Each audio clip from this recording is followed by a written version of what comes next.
Hello, everyone, and welcome to USA Global TV and Radio. I'm Dr. JACALYN KERBECK, and our show today is the United Kingdom News and Culture. We hope that you will literally get on the bus with us as we're talking about what's the latest and greatest in the UK. Joining me for this program is our esteemed group of panelists, our expert correspondents. Let's welcome them from Texas in the United States, DIANN FLOYD BOEHM. Hello. Hi, it's great to see you. Today I'm filming actually from North Carolina, the Biltmore Hotel. Woo! You know, I saw an email come through that was a text message with a picture crossing the North Carolina, the line. I was like, who is that from? It was from you. So congratulations on your travels there. Thank you. All right, we'll find out more in a few minutes. Let's also welcome Helena Chard joining us from London. Hello. Hi everyone! How excited to see you. Lovely to see you, Dr. JACALYN and DIANN. Yay, nice to have you. Those backdrops are wow. Love them. We're all on the bus together. Yeah. Love it. Let's welcome Mr. Ian Pelham-Turner. Hello. Good afternoon. Do you know, I've just noticed I've got this very annoying, it looks like a kiss curl on the top of my head this afternoon.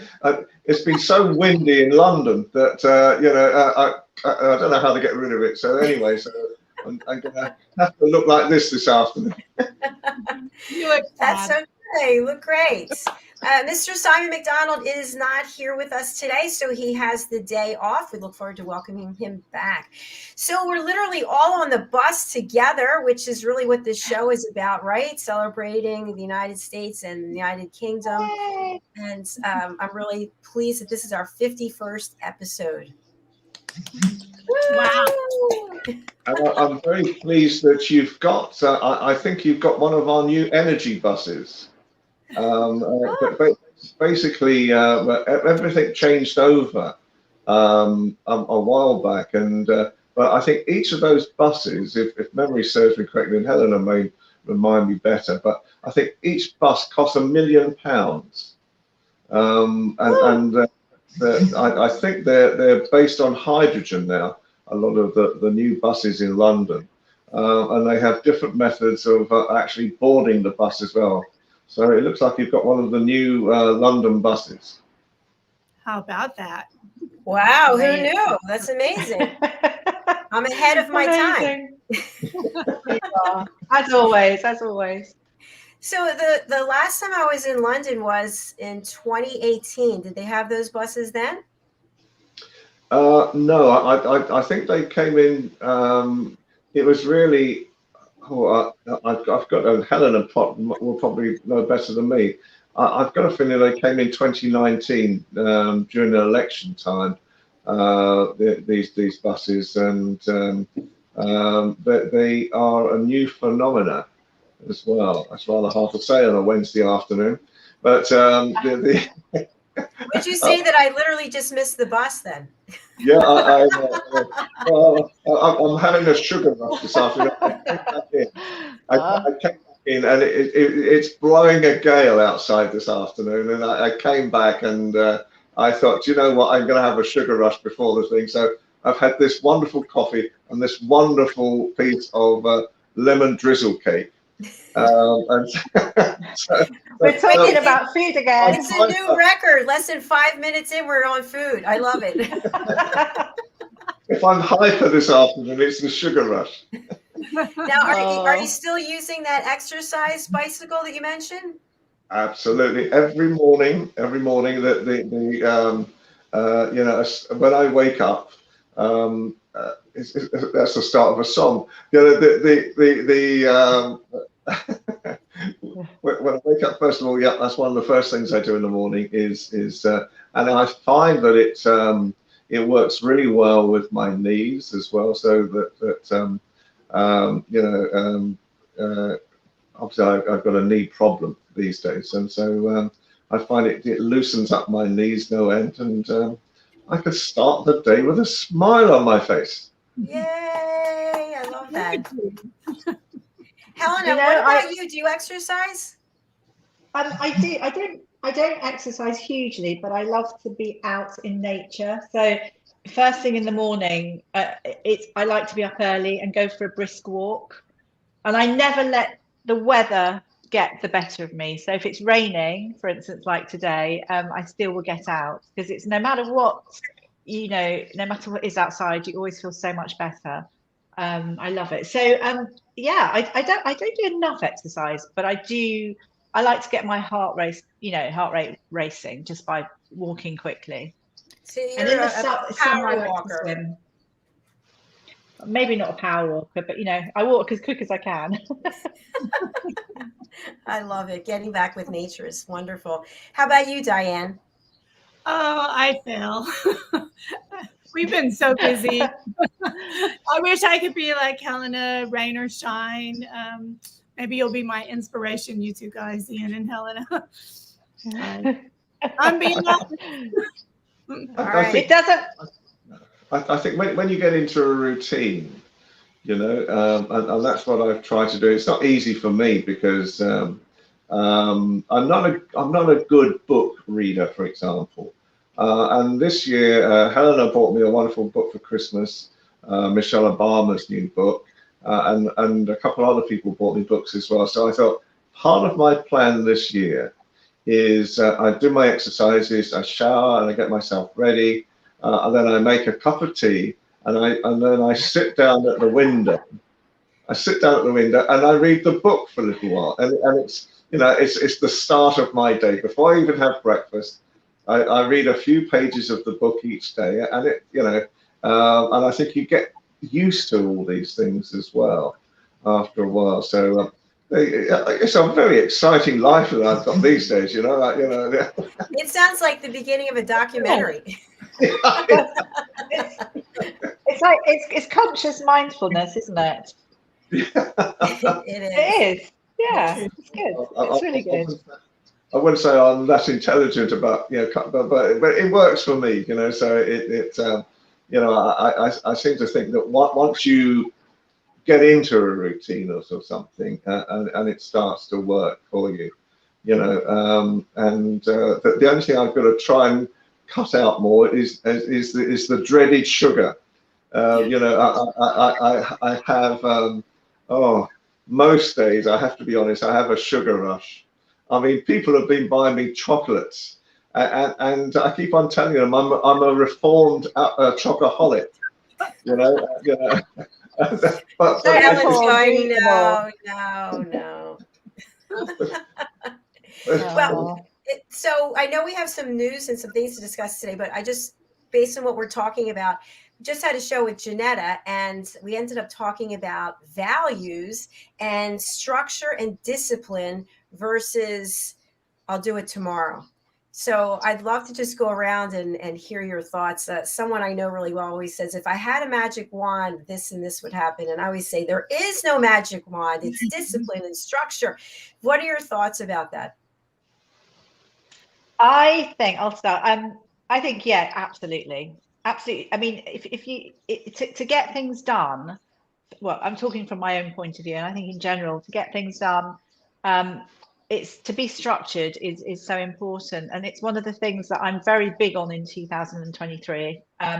For me, is creating boundaries, and it's creating boundaries so I can achieve what I want to achieve. So, which is so important, because we've spoken about this before. You can make better conscious decisions when you're feeling relaxed, but also you can just get on with things. And I find that it really works. It really works. So to have those boundaries, create those boundaries, whatever it might be.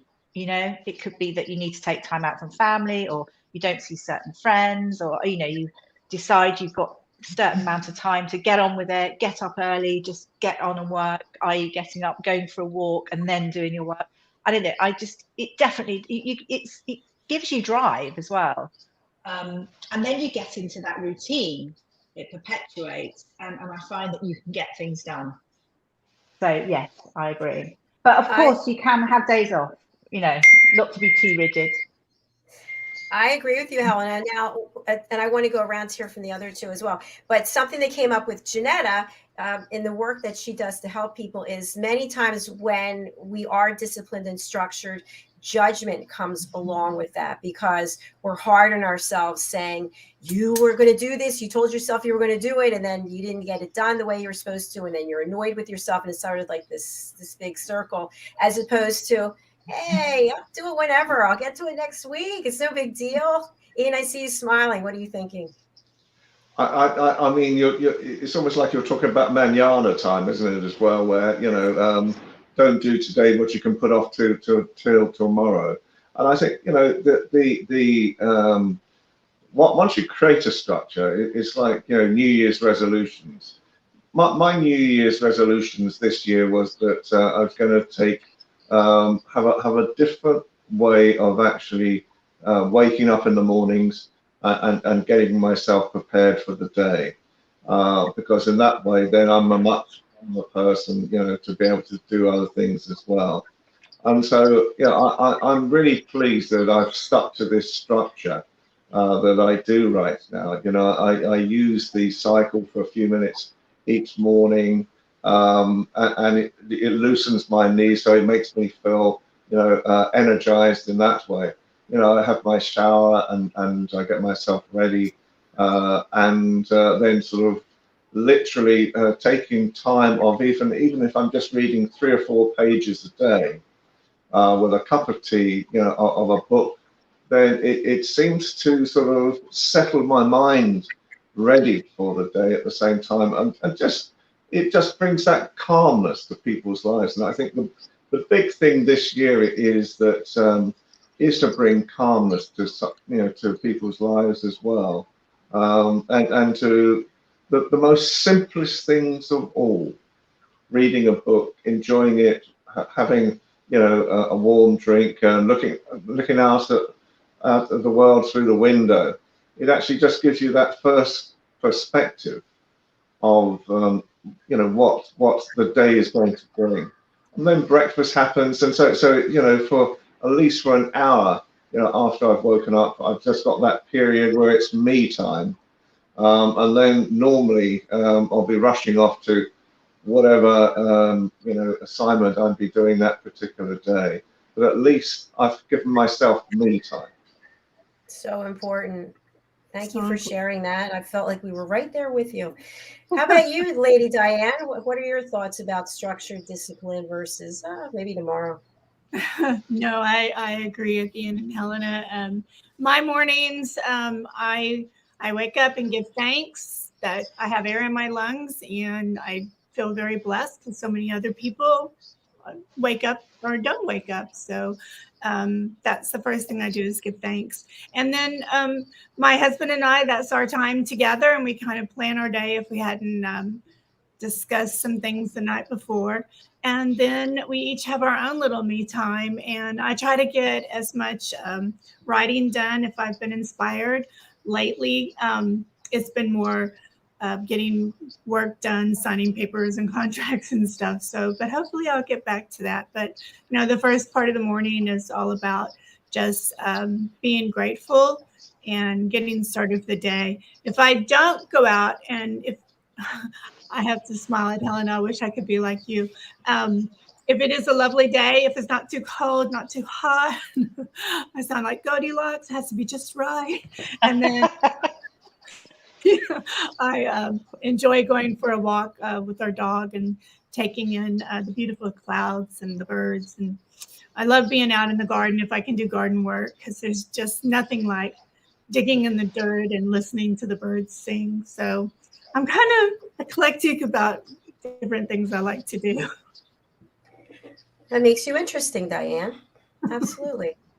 So I really feel that when we have structure, purpose, discipline, that it gives us this incredible gratitude and being so thankful that we're able to make a difference each day. It could be a very small difference, as opposed to waiting for somebody else to come and make a difference, or someone else is going to fix it. And I know that we have our new peace show, and I really feel like maybe part of being peaceful is having a purpose.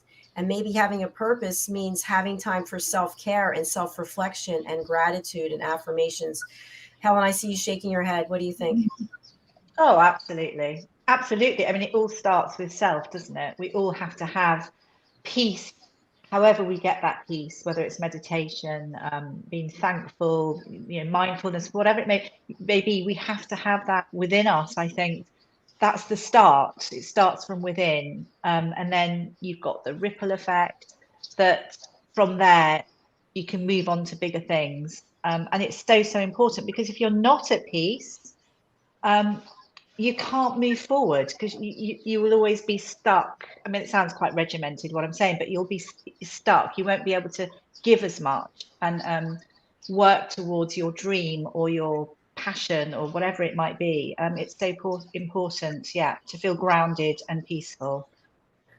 Thank you, Helena. And I have a follow-up question for you, because I know you're an advocate for mental health awareness. And without going into details, we can see in the press, in the news, in the media, stories of people sharing their journey and really bearing all, which may be tied to the fact that they have gone through some things in their life that have affected them emotionally, mentally, and maybe they suppress these feelings. So how important is it to share what you've been going through, and in what venue? I think it's important to share things, absolutely. But I think also you have to be mindful who you're sharing it to, and also which professional you're working with, if you're working with a professional. I think we're touching on, I would say, Prince Harry here. And it might be time just to mention about him and the current situations in the news. There's been lots of interviews, there's been lots of things going on. What I would say is, I think the world is sort of like, whoa, what's going on?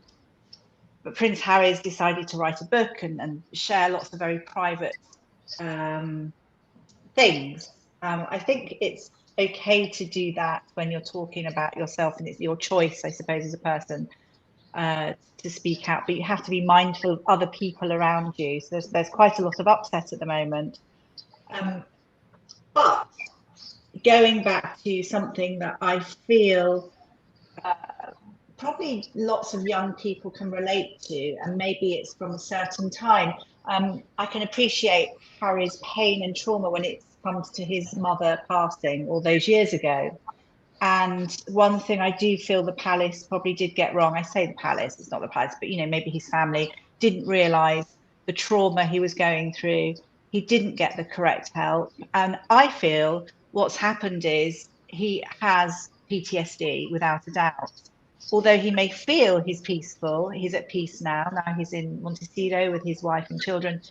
You can tell, you can see it in his face. You can tell just by his answers, the way he answers, the quick sort of almost, it's something, I can see. He's almost been quite sensational as well about everything, and it's quite shocking for people. I'm absolutely sure that he does need to get some help.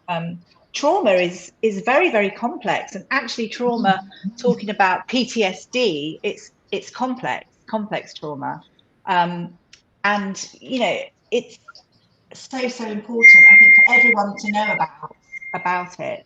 I mean, I think we do have a video. I don't know whether it would be a time to show it, or maybe we don't have the video. It's just a something that gives an idea of why sometimes people act out, and it makes you feel a little bit more compassionate and sympathetic to a situation, rather than how I think the UK are feeling, which is sort of quite angry towards Prince Harry for saying some terrible things about our royal family, but just divulging lots of very personal details about family, which I think, there is a line, and the line we all sort of know, even if you don't have a pact, you don't cross that line, because certain things are personal.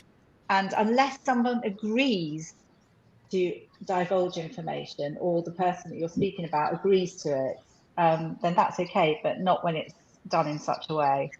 I mean, there is some positives, hopefully, that will spin out of this. And I just hope, my feeling is, I've done quite a bit of work actually with GB News recently. I did something yesterday, and it was, has Harry done irreparable damage to our monarchy?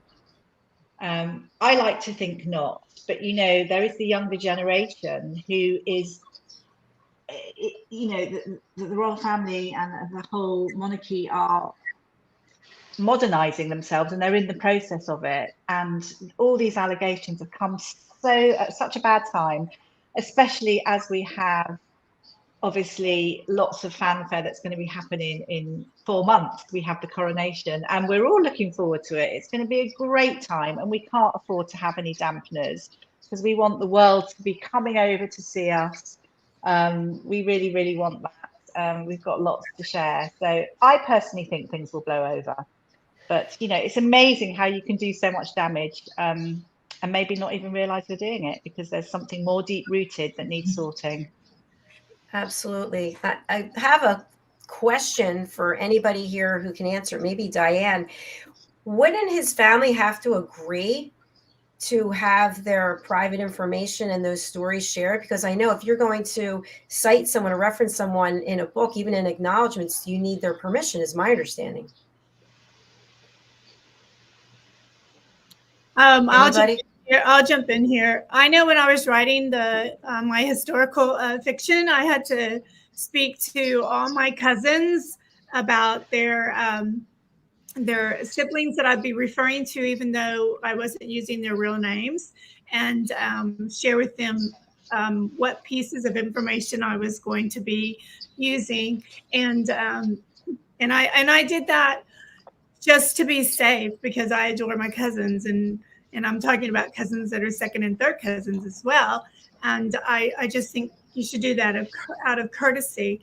I will say that I have heard that legally you are supposed to have permission.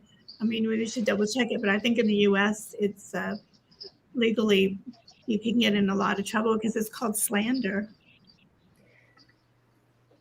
Yeah. Anybody else? Ian, looks like you want to say something.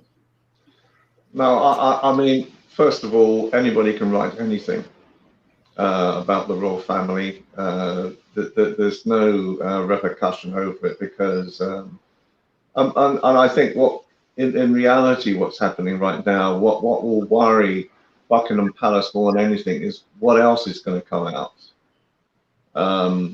You know, there's a very famous, it's called the Round Tower at Windsor Castle, which is really where the Queen favoured living most of the time in the last years. And the Round Tower holds all the royal secrets. And newspapers have been trying to get permission to get into the Round Tower for about 15 to 20 years. And so what is happening at the moment is that the Harrys of this world may know much more about the royal family that could come out. And I think, you know, that it's a very dangerous time for the royal family, you know, from a PR point of view. And when I, you know, and so at the moment they are staying silent. I don't think they will respond to anything that Harry says at all.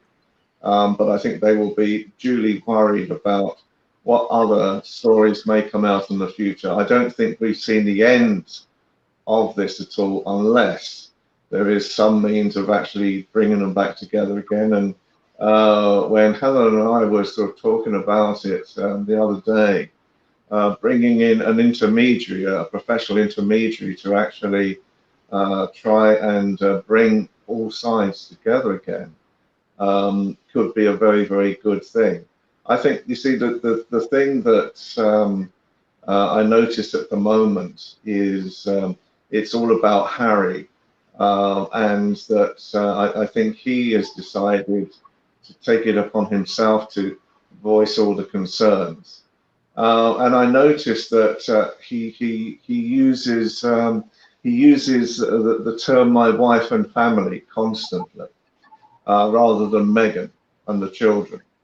And so I get a feeling that Meghan at the moment, you know, she had so much negativity when she was in Britain, which is really one of the reasons why they were forced out, I think, in the final days. And so I hope we can find a way forward. Certainly at the moment, It's the will they, won't they situation for May and the coronation. And I would think right now, the royal family has always been about continuity. They just want continuity of the royal brand, really, more than anything. And I think that unless they dramatically change a lot of the things that are going on right now, you know, they could find themselves obsolete by the time of William becoming king himself as well.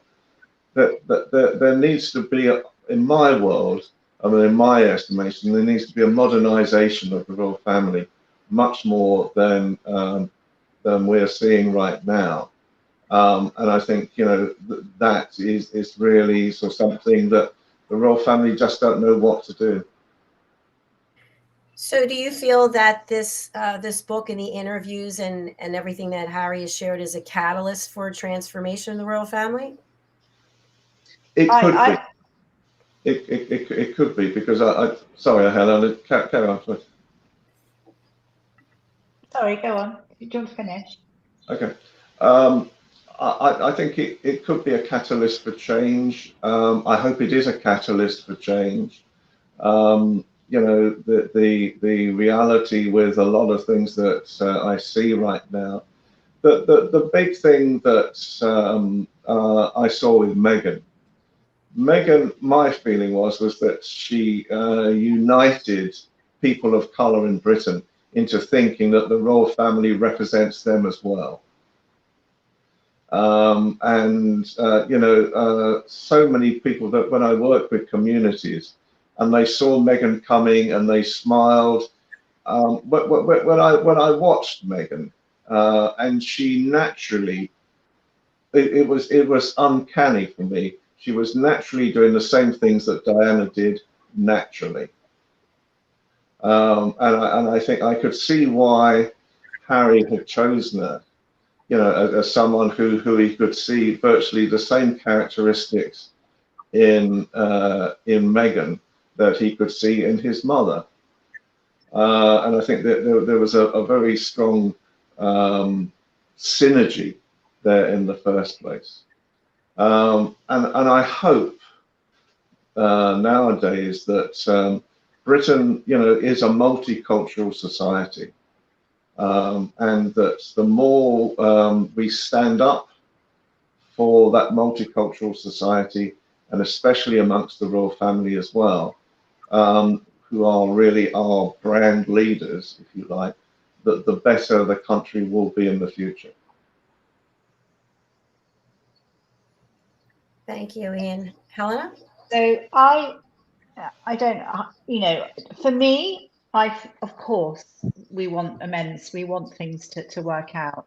I don't agree with how Harry has dealt with this. I don't agree how his circle of people who are looking after him have dealt with this. I think it's very, very poor at completely the wrong time as well. You know, if you actually dissect certain things he says and you actually watch the way he talks, there's a lot of things. It's so incongruent. He says one thing, he says another. He's obviously very, very angry about the media. He blames the media for his mother's death. But he's actually acting out and doing exactly what the media, he says, does to him. He's doing it now. There are so many things which are not good. And actually, when you look at some of this story, which is a human story, some of it, if you take away the spats, because there is revenge in there. I'm sorry, I can see the way he's talking about Camilla, various things. There are things which are not good, because obviously he's angry, acting out. We've got the PTSD. There's lots of things going on there, and obviously upset about his mother.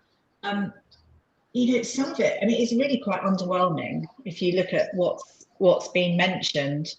I think, you know, you've got to remember that our monarchy, the royal family, they work for us. You know, they go out, they ingratiate themselves, they meet people, they're doing lots of meet and greets the whole time. There's our, you know, our security, there's the bigger picture. It's not about the royal family. So they are keeping this silence. They're not going to suddenly keep going back and answering tit for tat, because that would be wrong. It's never worked well. It never does work well. And they are keeping a dignified silence, which I think is correct. I don't feel that tit for tat, and I don't think throwing, I mean, some of the things that have been revealed, for what reason Harry's revealed them, is extraordinary. I mean, you just wouldn't do it. But from a point of view, I think the monarchy realised that it has to modernise, and was beginning to, in fact. But obviously, then there's this great big hurling of whatever, and it's going to cause a problem. But I feel our world is changing, and things had already been expressed about change. So that's going to move forward. I just hope that not too much damage has been done at this minute. I mean, I have faith, you know, and I know that we've got lots to look forward to. And I actually think that King Charles, it's his time at the moment to shine, and I think things will work well. And I hope people are fickle, aren't they? People sort of side. It's almost like this camp against this camp, and I don't want people to be like that. Hopefully people will just look at things as what they are. Let's see what happens. So, I mean, I just hope, as Ian mentioned as well, we were talking about who could come in as that person to be the mediator, because you always have to have someone to mediate when you can't do it, because obviously there's fractions that cannot be sorted between them. So I was talking about Princess Anne. She would be great. She's very strong. She works so hard. She absolutely is stoic when it comes to the royal family. She doesn't really put a foot wrong. She works hard, and she understands it because she's the spare, in a sense, to Charles, but she's also his wingwoman, as Harry would have been to William. So she understands completely what it must be like to be a spare. So she'd be brilliant to go in and sort things out, and that's really what we need, because we don't want this nastiness going on. It doesn't do anybody any good, and as we all know, to lead with your heart is the way forward. That's what brings everyone together. I think I take on board what Helena is saying. I think it's not I think the big problem is not Harry. The big problem now that I think the royal family will be facing is, even if there's just a grain of truth in what has happened to Meghan, a large proportion of Britain who are now non-white will start to really think, does the royal family represent me or not? And I think, this is something that is more apparent to me all the time. And I think, the real changes have got to be not about, who's going to remain secret and what secrets are going to happen. It's going to be really on, I think for me, for the royal family to represent the whole of Britain, Meghan has to be invited back. She needs to be apologized to. And I think she needs to have a role with Harry, whether it's in America or whether it's around the Commonwealth, where people of colour in Britain can see that the royal family represents everybody, just not the white community. Is it fair to say that if this was not the royal family, it was just a family, a wealthy family, that they might not ever get back together because the pain would be so deep and both parties don't have, the same interest in mending fences, but because it is the royal family, there's more of a desire and need for them to reconcile? I mean, I think historically, obviously, as I said, the royal family expects continuity. That's their buzzword. That's the word that they've been on forever. And there have been times, obviously, 1936, 1938, with the abdication, where there was a huge amount of transition going on and how that could sort of work in the future. And I think, you know, the reality at the moment is I want to see a strong royal family, but I also want to see united Britain as well, and a Britain that feels that the royal family represents them rather than just represents part of the community. And I think, you know, the reality at the moment is that for whatever is necessary for the royal family to do, I think they need to bring Harry and Meghan back into the fold. I think it needs to be seen in a way where at least they can listen to Meghan's concerns, because it became a racial issue. You know, let's not sort of you know, there was a big elephant in the room all the time, you know, with all of this. And I think, you know, the reality now is that, you know, for me, I want to see a united royal family. I want to see a united Britain, because, you know, it's the communities in Britain that make Britain one of the greatest countries in the world. It's similar to America, you know, where all the communities, all the skin colors of America make America great. And that unity of purpose is sort of something that I think is very, very important for people today. And I hope that they can find ways of actually, and in reality, something like something special happening during the coronation could be the perfect start of changing what is perceived by a lot of people as something to do with color rather than with person. Interesting.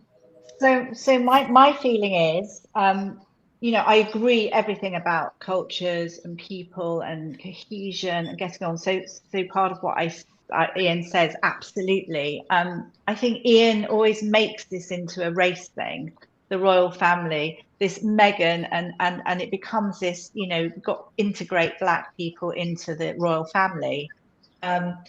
You know, whatever you are, wherever you're from, you're a family, whether you're white, it doesn't matter. I mean, that's how I feel. It really doesn't matter.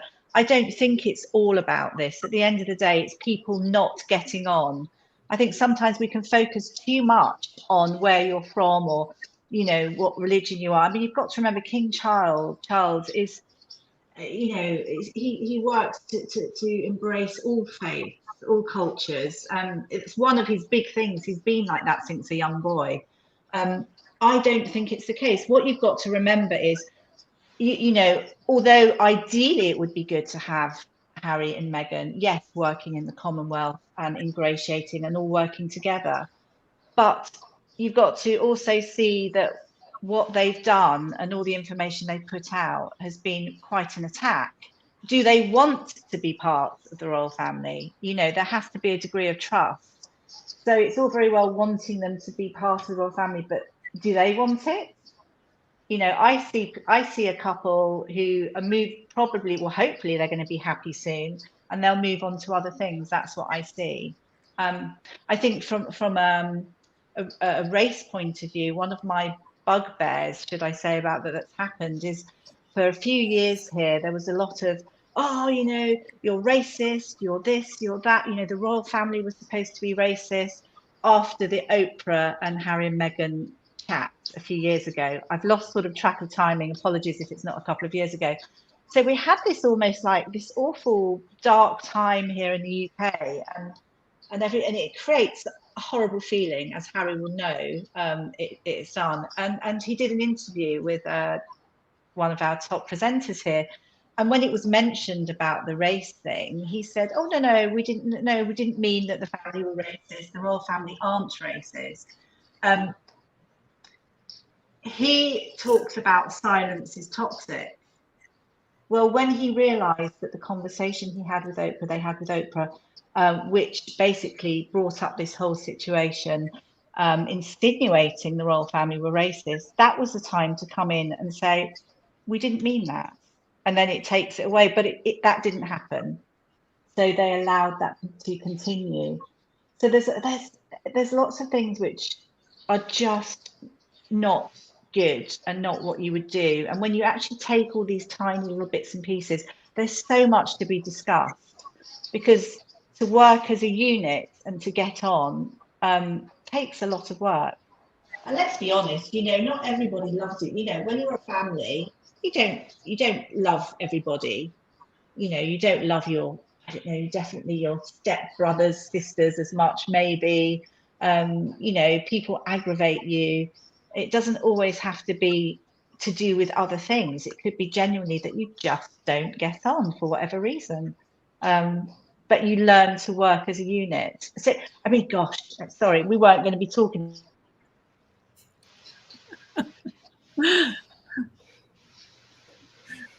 Yes, yes.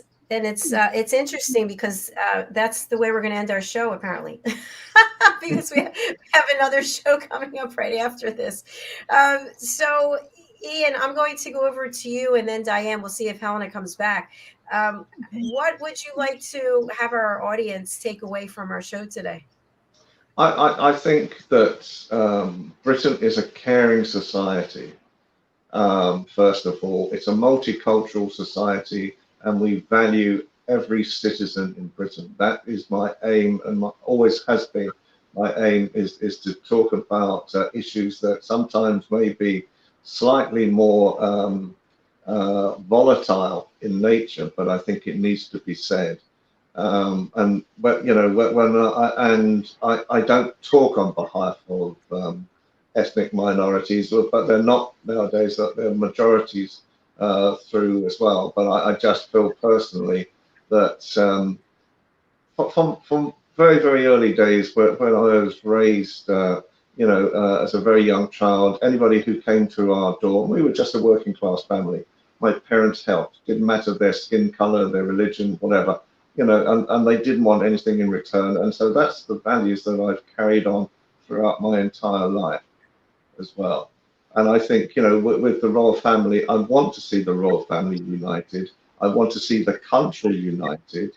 And we're going to go through some pretty hard times, I think, over the next year or two. And so anything that gives us hope and value is really what I think Britain needs right now. And so a symbolic gesture, whatever it may be, to actually allow Meghan to be seen as someone who could create great importance for Britain as well, and for, you know, the people of colour within Britain, I think would be a tremendous thing for the royal family to do, and for Britain to do as well. Thank you so much for sharing that. Helen is back with us. Helena, what would you like our audience to take away from our show today? I would, goodness me. Oh, okay. Just to add something fun that I felt was fun, in amongst everything that's going on. Sometimes, you know, especially if you've got a business, you can find a little glimmer of hope and something that you can work towards. And there's a bookshop called Bert's Books, and it's just something that's done the rounds here in the UK, which I found quite comical. And they're an online bookstore, but they're actually more than an online bookstore. They now have one little shop front in Swindon, which is a lovely place in the UK. And they managed to jump on at the back of the new book, Spare, and they had this wonderful a front of his books, basically, with another book in the middle. I can't remember the name of the book now, but basically the whole thing was they made this amazing book front of the and everyone looked at it and thought, how ingenious. It was a real PR coup, and now they're really on the map, and it's Bert's Books, and they've just, yeah, it's amazing. And basically they took a picture of their shop window and it was a winner. And so everywhere, every single broadcast platform has been running with it. And it just goes to show that sometimes when you think your chips are down, actually, if you flip it, it's amazing what you can discover. Lots of positivity. Thank you. It's all in your perspective, right? Yeah. Diane, over to you. Well, I actually had a question, but we're almost out of time. But I will state build on what Ian stated. As an American who has visited the UK many, many times and have lived with many people in Dubai that are from Britain and other parts of the UK, I just want to say that what beautiful people, beautiful history, and everyone, there's all this, drama going on, book sale, power, books, money, everything's happening. But just remember that this country is filled with love and hope. And if you start saving your pennies so that you can go and observe and be part of the parade as they celebrate the coronation. And I absolutely love everybody there. And I just want to build on the fact that it's a beautiful, peaceful country. And I love the people. Thank you. Thank you, Diane. Thank you so much. That was beautiful. Thank you. Thank you. Thank you all for being here. Thank you for those who are watching or listening or the live and the replay. We're going to close out. We have a brand new show starting today called I'm Spiritual But, with 2 new team members, Ann Scotland and Dr. Roger Leslie. So stay tuned for that. It's starting in less than 15 minutes. So thank you, everybody. We look forward to seeing you next week. Take care. Bye. Bye, everyone. Bye.